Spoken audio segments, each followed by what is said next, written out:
Hello, welcome to Fight Night's video blog. Today we will be covering Oscar De La Hoya coming out of rehab and offering Saul Canelo Alvarez to Manny Pacquiao and Bob Arum in a fight that could possibly end the Cold War. Also, Lucas Mattysee and Molina fought in a 2014 Fight of the Year candidate last weekend. Also, Maidana, Floyd Mayweather this weekend. We're doing a preview. Let's go straight to it.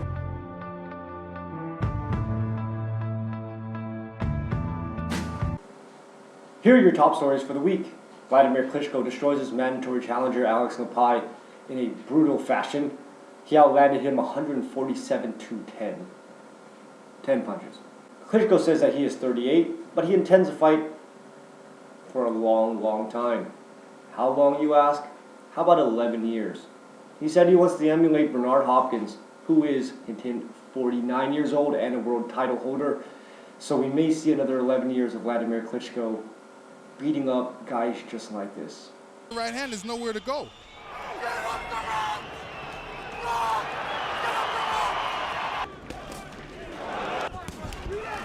After constant punishment for the first 5 rounds, Klitschko knocked Rockman down in round 6, and the end was in sight. Keith one-time Thurman makes Julio Diaz quit on the stool after the 3rd round when he cited a rib injury. Keith Thurman really needs to move up and start fighting some real guys. One time. Josesito Lopez gets a TKO win in a weird fight on his opponent after eating a strong combination from Josesito. Decided to Fighter, listen.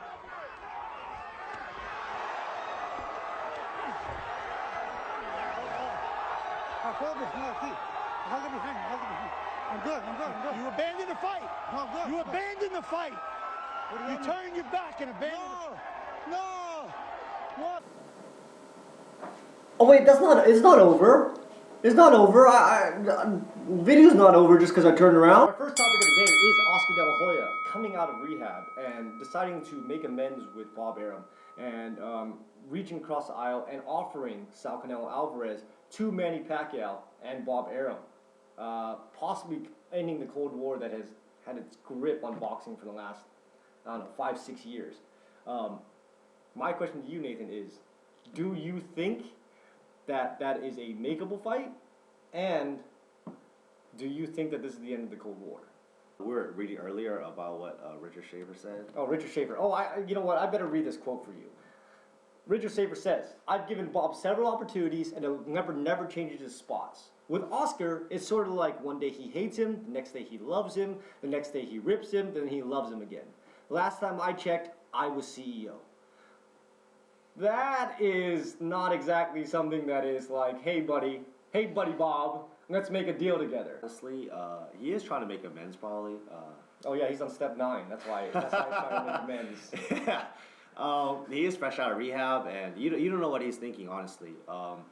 This could really just try to stir up something special other than Mayweather. You know, I mean, after his fight, there's not a lot of big fights to look forward to. Yeah, who else can Canelo fight right now? Exactly. Well, I mean, he's fighting Lara. He's coming up. He's fighting Lara, which is going to be a tough fight. It's gonna be a good Lara fight. is not going to be an easy fight. He's completely different video on that, but it's definitely going to be a damn good fight. I mean, but once he gets past that, who else does he have? Junior's leaving. Julio is Junior. He's moving up because he's too fat and he can't make weight. And so there really isn't anybody else for him to fight. But I'm done. Yeah, it doesn't seem like they're on the same page. Like I said, I think this is just to give some type of hype after Pacquiao's fight over Bradley and after Canelo. Steal some of the hype, I guess. Exactly, and get people to just Google Canelo right now. One thing that we all love to dream about is we love to dream about the Cold War actually ending. Yeah. So let's talk about it. What happens if actually Canelo and Pacquiao actually do fight? I do think that Canelo is going to be a really tough fight for Pacquiao. I think when the betting odds come out, if they decide to fight, I do think that Canelo has to be favored by just a little bit. Yeah. I mean, keep in mind, I understand that the Bradley fight was, reinvigorating to him, but he is slowing down. Canelo is still young. Pacquiao is going to have a size disadvantage. He's going to have an age disadvantage. He's going to have a reach disadvantage. There's going to be a lot of things that are going to play against Pacquiao. I do think that Canelo has to be a slight favorite in the beginning when they make that fight, but hey, it's a fight, and that's a fight game, and that's why we loved it in the Cold War, if it could happen. And hopefully Richard Schaefer can get his head out of his ass, and so can so Bob Arum on the same token. I mean, both of them just need to shut up and put up. But the Cold War is going to be something we're going to be talking about for a long time. Yeah. One time Keith Thurman main event, the most entertaining fight was actually Lucas Mattysee versus John Molina, which stole the show, which we knew was going to steal the show from the very beginning. Mattysee stopped him in the 11th. He got knocked down twice. It's been the second consecutive fight that he's been knocked down because he got knocked down with Danny Garcia as well. But he came on strong, man. It was a vicious fight. They both came out extremely strong, and I think Lucas was a little bit surprised, and that's why he got caught off guard with those hooks. But it shows what type of defensive liability that Mattysee has. Absolutely. Molina's not even close to being one of the top fighters, you know, and it shows pretty much that he could get caught by anybody almost. So. Yeah, I think if Lucas, you were saying like probably in the 5th round in the fight, like if this guy is going to be a gatekeeper. Until he fixes stuff. I mean, there's definitely things that he needs to fix. Left jab, he just punches it too hard. He should be throwing it more as a blinding punch to set up his right hand. But he throws it with so much. I mean, every punch that he throws trying to kill you. Yeah, and it's actually, to me, that's when he got knocked down with that right hand. He was coming out, and the other time he got caught, it was over the top, and it was always over that left hand. Yeah. I think Danny Garcia was the same way. Like when he fought Danny Garcia, one thing that he couldn't do was establish his jab, and make Danny fight his pace, was because that left hand is too. I'm trying to kill you every single time with it, as opposed to actually just kind of flicking it out there. Yeah. But what won him this fight was pretty much his what always wins him the fight is his aggression, his power, and his pace. If Lucas Mattysee is coming forward and he's landing, half his shots or even close, you're gonna feel it, and it's gonna wear on you. The cut played a big factor in both fighters. I seen them both kind of hurt. From the loss of blood, you're gonna lose energy. And Mattisse's eye was, kind of bothering him. But after the 4th or 5th round, when Mattysee was just putting it on him, even the rounds that he got knocked down in, he was winning those rounds. Yeah.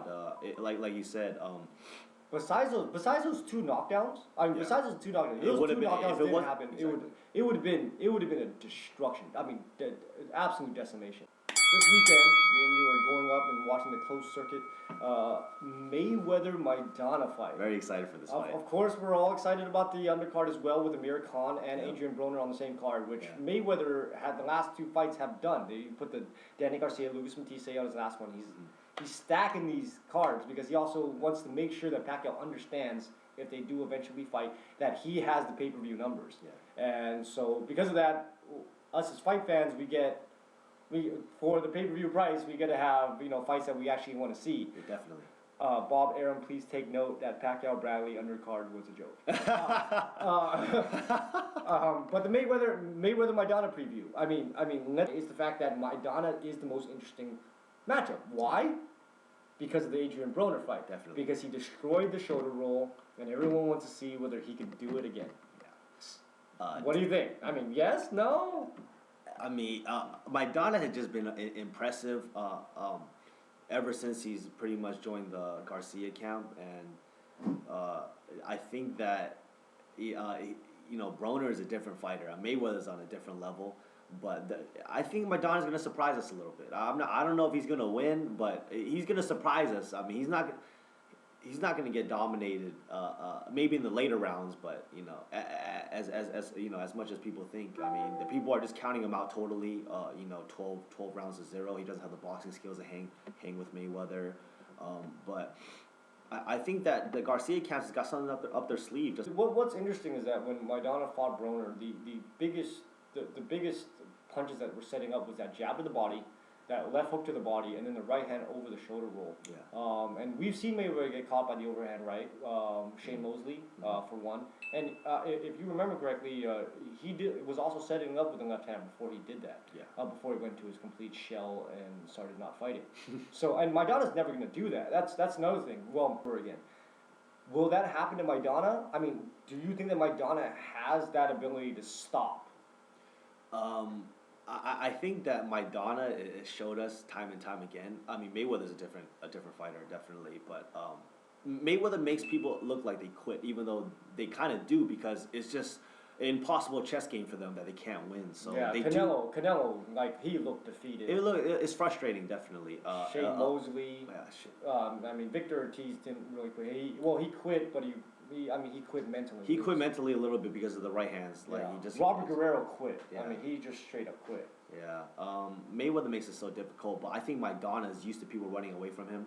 So I want to hear your predictions. I want to hear what your prediction is on Mayweather. Give me victory. Give me way of victory. I think it's Mayweather decision, but I don't think it's gonna be a blowout. Maybe like a 4-8. There might be a knockdown. I think Maidana's gonna try to make it a wild fight. I've seen him use his head before in many fights. I mean, you have to bet Mayweather decision. Definitely. But what is going to be interesting in my eyes is going to be the same thing with the Broner-Maidana fight, is whether Maidana can hurt him early. I believe that if Shane Mosley, after he hurt him in that second round, continued to pour on the pressure, I think it would have been a lot different. I think the next couple of rounds really disheartened him. He really lost the timing, and then everything else just went downhill from there. Yeah. I think the whole thing that set up the Broner versus Maidana fight was that Maidana hurt him early, and Broner wasn't able to change his game plan. Probably because his corner didn't tell him anything. He was just like, yeah, I got it. Yeah. All right, so that is our video log for this week of the 29th of the Mayweather-Maidana fight. We'll be back next week, maybe with some UFC stuff, or maybe that top 5 Joe Goosen outfits or something. All right, cool. All right, see you guys.